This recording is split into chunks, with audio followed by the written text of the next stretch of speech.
Renewable resources का मतलब होता है जो भी कोई ऐसा रिसोर्स जो वापस जल्दी यूज करके वापस रिन्यू हो जाता है, क्विकली रिन्यू होता है, विद टाइम उसको जल्दी क्विकली वो रिप्लेनिश यानी कि रिन्यू हो जाता है, that is known as renewable resource. ठीक है, लाइक मैं कह सकती हूँ सोलर एनर्जी, अगर वो हम यूज भी करते हैं लेकिन सनलाइट की मदद से वो वापस टाइम के साथ बन जाता है, रिप्लेनिश या रिन्यू हो जाता है, that is known as renewable resource. यानी कि जो भी कोई एक ऐसा चीज जो जल्दी विद टाइम के साथ रिन्यू वापस हो जाता है, उनको हम रिन्यूएबल रिसोर्सेज कहते हैं।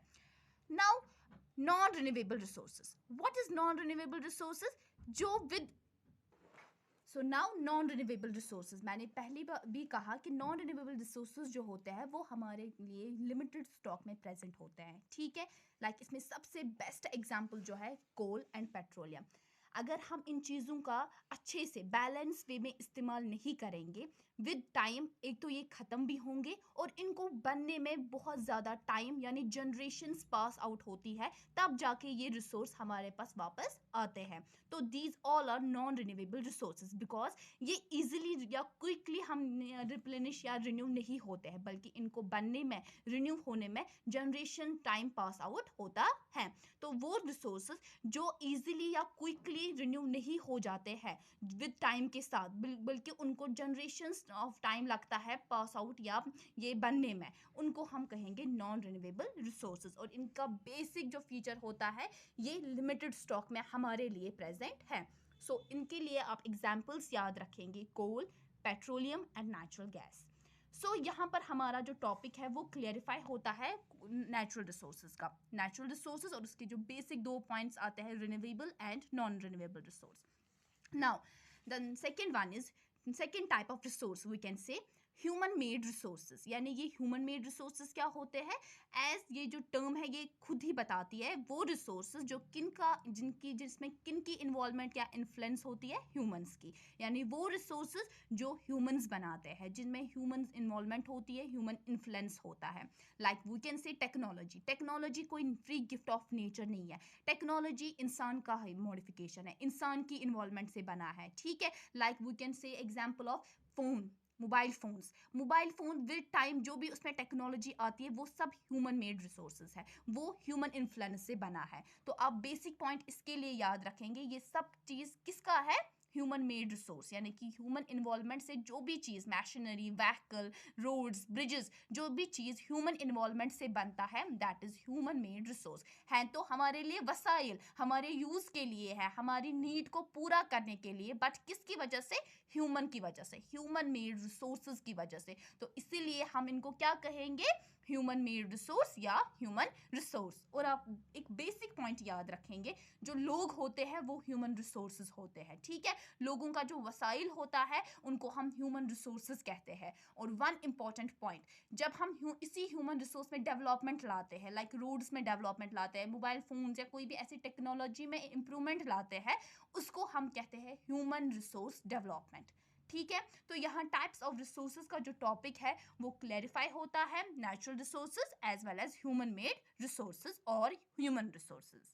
Now one important point, that is conserving resources. As you all know, ये resources हम humans की वजह से धीरे धीरे ख़त्म हो रहे हैं, या इनमें pollution create होता है, या इनकी quantity में फ़र्क आने लगा है because of us, because of humans. ठीक है, because ना ही हम इनको बैलेंस वे में इस्तेमाल करते हैं, या ना ही हम इनको अच्छे तरीके से इन बैलेंसिंग वे में इस्तेमाल कर पाते हैं, ना हमें इनकी कंजर्वेशन की इम्पोर्टेंस पता है, और हमें ये भी नहीं पता है कि अगर हम इनको गलत वे या अनलिमिटेड वे में इस्तेमाल करेंगे तो हमारी फ्यूचर जनरेशन के में एक ऐसा वक्त आ सकता है जो हमारे ह्यूमन जनरेशन के लिए रिसोर्सेज रखेगा ही नहीं, जब हमारे ह्यूमन जनरेशन के लिए रिसोर्सेज अवेलेबल होंगे ही नहीं। सो ये रिसोर्सेज हमारी बेसिक लाइफ जो है वो इसी पे डिपेंड करती है। सो इसके लिए हमें क्या करना चाहिए? इन रिसोर्सेज को कंजर्व करना चाहिए, इन रिसोर्सेज को बचाना चाहिए, ताकि हम भी अच्छे से यूज कर पाए और एज वेल एज हमारी फ्यूचर जनरेशन भी। ठीक है, तो नाउ यहाँ एक टर्म आती है conserving resources, that is using resources carefully and giving them time to get renewed is called conserving resources. यानी रिसोर्सेज यानी वसाइल का केयरफुली इस्तेमाल करना और उनको थोड़ा सा टाइम देना रिन्यू होने में, दैट इज कंजर्विंग रिसोर्सेज। ये लफ्जी माने भी होता है। कंजर्व मतलब प्रोटेक्ट, बचाना, यानी वसाइलों को बचाना। मैं एग्जाम्पल दूंगी, जब आपको पानी पीना होता है, अगर आपने पानी भी पी, अपना काम भी पानी से ले लिया, उसके बाद कोई भी यूज नहीं है पानी को खुला रखना, नलके को खुला रखना। The basic thing you have to do that is अपने नलके को ऑफ करना या क्लोज करना, क्योंकि बेसिक चीज है कि ताकि पानी जाया ना हो। अगर हमें तब जरूरत होगा हम तब या जिस रूम में हम बैठेंगे उसी रूम में लाइट ऑन रखेंगे, इलेक्ट्रिसिटी ऑन रखेंगे। जिस रूम में हम इंसान या कोई भी घर का परिवार नहीं बैठा होता है, बेसिक चीज है कि हमें उसको ऑफ करना चाहिए, इलेक्ट्रिसिटी को उस रूम में ऑफ करना चाहिए, ताकि एक तो हम अपना यूज भी निकालें उससे और साथ ही साथ में रिसोर्स को कंजर्व भी करें। The basic thing we have to do, ये तो कुछ ऐसे बेसिक पॉइंट्स आते हैं जो हम कर सकते हैं अपनी तरफ से, ठीक है।